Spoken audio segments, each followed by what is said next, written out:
তুমি এটা লোক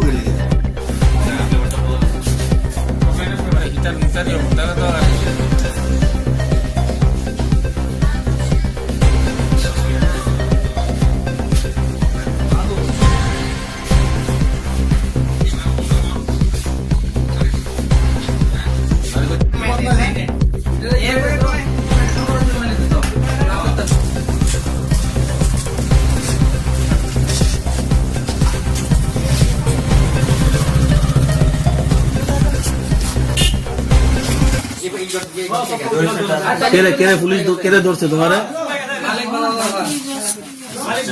হ্যাঁ, কোন জায়গা বাড়ি, কোন জায়গায়? হ্যাঁ, তোমার নাম সুস্মিতা? তুমি কি করছো এখানে? কি খাইছো? কোনটা খাইছি? রোল স্টেক বাবা, গাঁজা খাইছো? গাঁজা ড্রিঙ্ক করছো? এই যে এদিকে ড্রিঙ্ক করছো? কে আছে? ছেলে আসেনি সঙ্গে? এই যে এদিকে ছেলে আসেনি সঙ্গে? ছেলে